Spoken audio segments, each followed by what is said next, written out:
this opening week with Chicago State and Montana State, and how it's going to help you bridge into some really difficult scheduling here the rest of this month.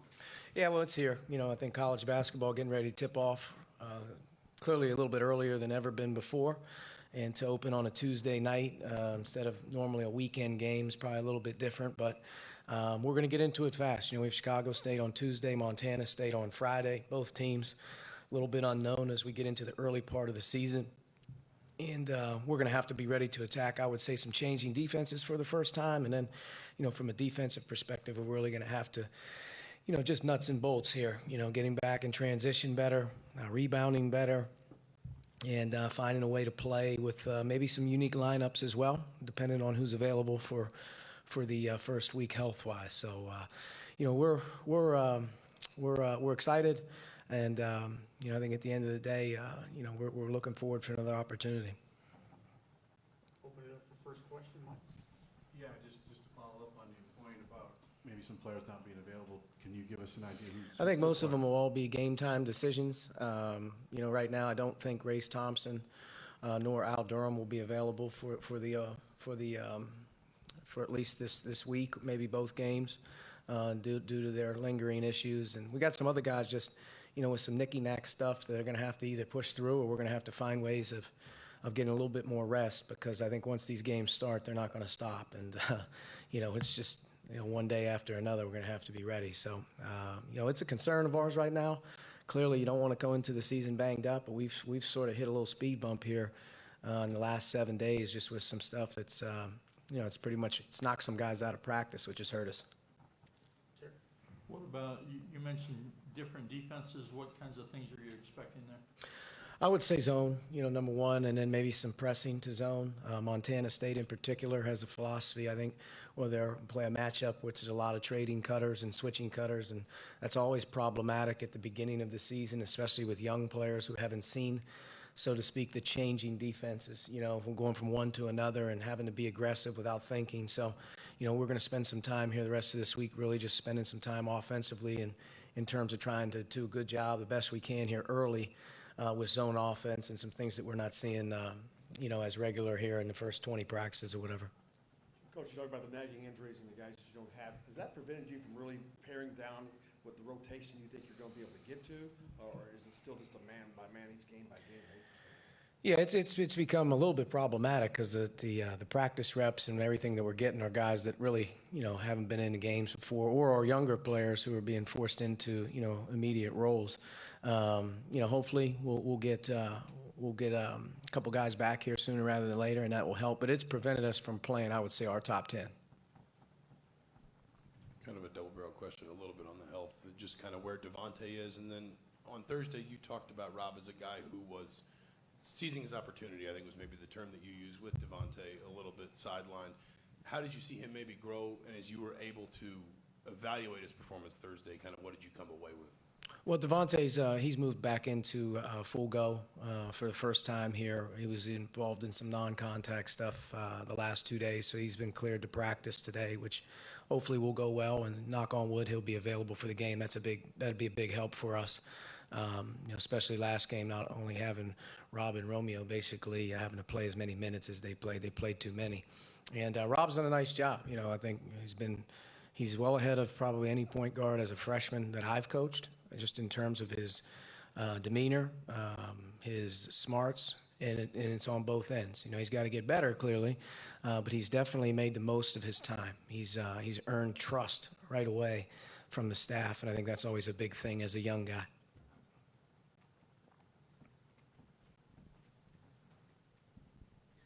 Archie, looking at the Chicago State roster, it looks like their leading scorer is gone from last year. They lose 4 or 5 seniors as well. So not only with an unknown going into opening night, but how much more difficult does it make knowing that maybe you don't know what to expect from the opponent, in particular from Chicago State? Yeah, without question. New coach, new coaching staff, and tons of new players. So we're going to have to be, really concentration-wise, just good at what we do in our base stuff. And then as the game goes along, we'll try to adjust and make some adjustments based on what they're trying to do. We'll probably not see, a ton of, footage on them. And it is a new staff and a new team, so there'll be it'll be some, we're going to have to be good at what we do. You'd have to, for the most part, kind of concentrate and execute our system, and then we'll go from there. Coach, we're on the eve of the first game. As you look at your roster, is there any couple of themes that, as you look at it, that make you tough to deal with for other teams this year? I think we have a lot of different types of combinations that we can play when we're at full strength. And I think just defensively, we have some versatility that we don't have to be one-dimensional. So I think, just being able to play a different style, game in and game out, depending on who we're playing. And clearly, you have a couple guys that you can get in spots where you feel like offensively they can get a play. They can make a play for you. I'm not sure we had a ton of that last year. Obviously, J-Mo played right through him, primarily. But we got to be able to play Duran, more minutes and get him involved because he's good down there. And we have to get Romeo his seams and his opportunities to get to the basket as well. And, our guys have to really value the pass. I think if we're really playing at top speed and we're really playing well, we're an aggressive team that's delivering the ball, to the paint, but it's also being kicked and passed and moved. And we have a lot of different guys touching it. And, to me, the more guys you have that can impact your team on a given night, the better chance you have of winning when somebody's not playing well. So my hope is depth and versatility on both ends. I know you can only play within the rules, obviously, but when you have a young team like this, how many practices would be enough at this point? Do you wish you had another month to be ready, or what's your thought process there? Yeah, I guess every coach probably wants a little bit more time to practice. I think practice is something we take a lot of pride in. Obviously, you get better as you practice, especially if you're not playing as many minutes in a game. But, in all reality, the games teach you, what you can and can't do right now, and then you got to go back to work. But, it's here. Every team in the country is going to start playing. They all start at some level of optimism, and then it becomes reality of where you really are and where you got to go. So, for us, we'll find out a little bit more about ourselves tomorrow night. Talked a little bit about it Thursday, but 32 points off 19 turnovers, and I know transition offense is important to you, but is there something about this team that you think maybe can make that something of a theme, being able not just to turn opponents over, but quickly turn it into points?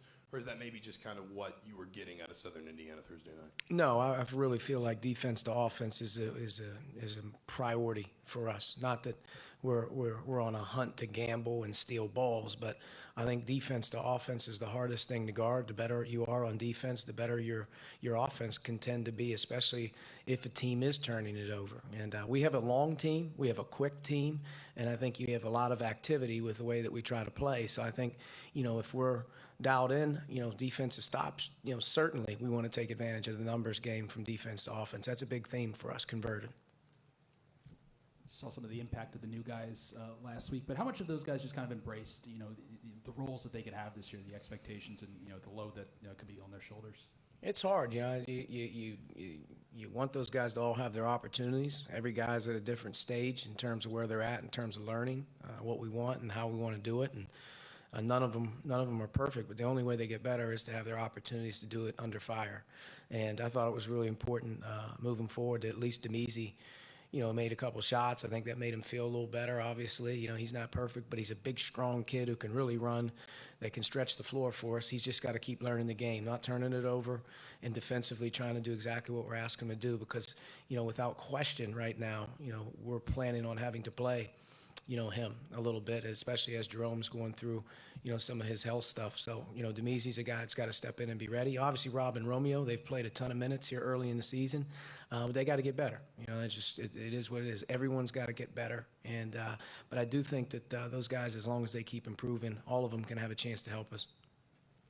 Kind of going off of the success you had in transition in the exhibition game, what do you maybe need to do better to get better in the half court? Is it maybe a little bit better screening, better cuts? It's just execution. It's execution, and don't turn the ball over. That's a big thing for us. It'll be execution and screening, just making sure that we get the ball where we want to get to. And if it doesn't work, at that point in time, can we flow and play the game with one another? And that's where we're struggling the most right now.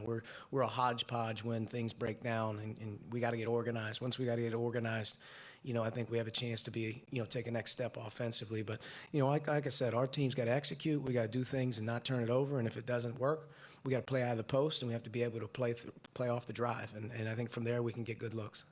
Kind of on the other side of the coin from talking